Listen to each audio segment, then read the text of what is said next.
안녕하세요. 부담파파입니다. 오늘은 최소한 이 정도는 알고 종목을 사자 6번째 종목으로 동원 F&B에 대해 알아보는 시간 갖도록 하겠습니다.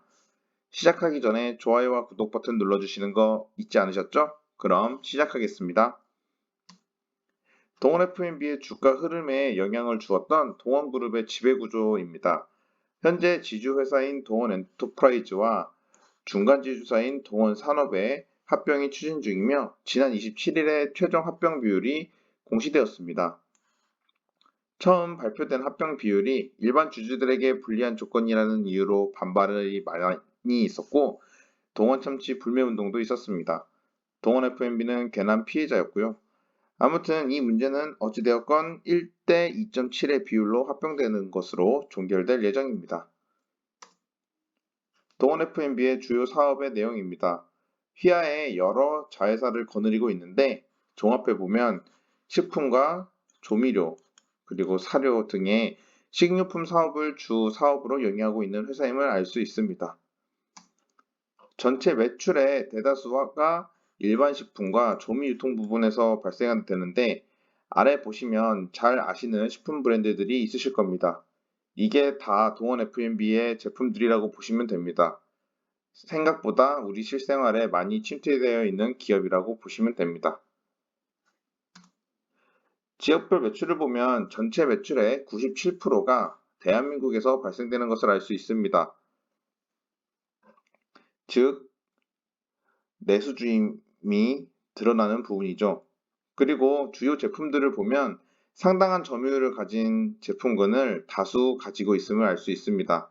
동원 참치, 그리고 양반죽이 대표적으로 보시면 될 것 같습니다. 제품 판매 단가 변동과 원자재 단가 변동을 보시면 최근 3년 동안 그리고 22년 1분기 내용까지 연동해서 보시면 큰 변동은 눈에 띄지 않습니다. 다만 원자재 단가 중에서 수산물의 단가가 21년 1분기 들어와서 작년 대비해서 약 50% 가까운 상승이 된 부분이 많이 눈에 띕니다. 이 부분은 영업이익에 악영향을 끼치는 주요 원인이 되었을 거라 예상할 수 있습니다. 그리고 올해 1분기 식료품 원자재 단가 상승이 상당했었는데 이 부분이 아직 1분기 실적까지는 녹아있지 않고 2분기 실적, 3분기 실적을 눈여겨볼 필요가 있는 상황이라고 생각합니다. 설비 가동률을 보시면 대다수 제품군에서 90% 이상의 가동률을 보이고 있습니다. 즉, 추가적인 투자 없이는 큰 구조적 성장을 보기에는 조금 어려운 상황이라고 보여지는 것이 리스크라고 생각됩니다. 실적을 보시기 전에 마지막으로 차입금 및 사채 현황을 보겠습니다. 차입금이 크게 증대되는 모습은 없는 것으로 보여져서 상당히 긍정적으로 보여집니다. 다만 자본금이 적어 부채 비율이 높아 보이지만 회사가 버는 돈을 생각하면 크게 문제되는 부분은 아니라고 생각합니다. 그럼 이번 페이지에서는 21년도 실적과 22년도 1분기 실적을 전년 동기 대비 비교한 자료를 보도록 하겠습니다.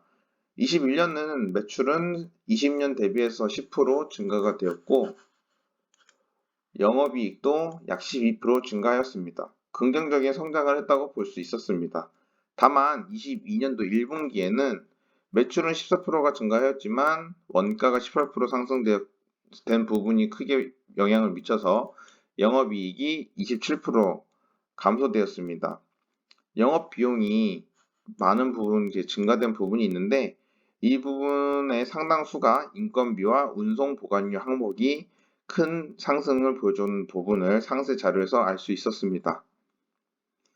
이렇게 현 상황으로 생각을 했을 때 22년도 7월 6일 종가 15만 7천 원 기준으로 동원 F&B의 시가총액은 6,059억 원, 코스피 292위에 해당하는 위치에 있고요. 당기순이익 즉 1분기 실적을 곱하기 4를 해서 계산했을 때 PER 7배 수준 그리고 21년도 당기순이익 기준으로 계산하면 PER이 약 8.7배 수준으로 계산됩니다. 코스피 평균보다는 다소 낮은 부분이라고 생각이 되고 그 다음에 동일 섹터인 식료품 관련 다른 종목과 비교를 해도 PER은 상당히 낮은 위치에 있다라고 볼 수 있습니다. 마지막으로 차트 흐름을 보면서 주가의 현 위치를 진단해 보겠습니다. 최근 대한민국 증시 흐름이 상당히 좋지 않습니다. 그에 비해 식료품 관련 종목들은 바닥을 먼저 찍고 최근에 흐름이 굉장히 좋은 상황입니다. 동원 FMB도 마찬가지고요. 7월 첫 번째 거래일에 긴 장대 양봉과 거래량을 실으며 매수 신호가 나타났습니다. 또한 다른 종목과는 다르게 현재 주가의 위치가 동원 FMB는 무려 지난 코로나 시절의 최저점이었던 22만 7천 원과 크게 다르지 않습니다. 정말 현재 주가가 회사의 실제 가치를 제대로 반영하고 있는지 의문이 드는 가격대라고 생각합니다. 오늘은 동원 FMB에 대해 공부해 보았습니다.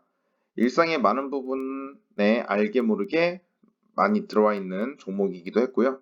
최근 식료품 관련 종목 흐름이 좋아서 그중 단연 저평가라고 판단한 종목을 하나 선정해서 공부해 보았습니다. 다음번에는 또 다른 섹터 종목 중에 좋은 종목을 함께 공부해 보는 시간을 갖도록 하겠습니다. 시청해 주신 여러분 모두 성투하셔서 부자 되세요.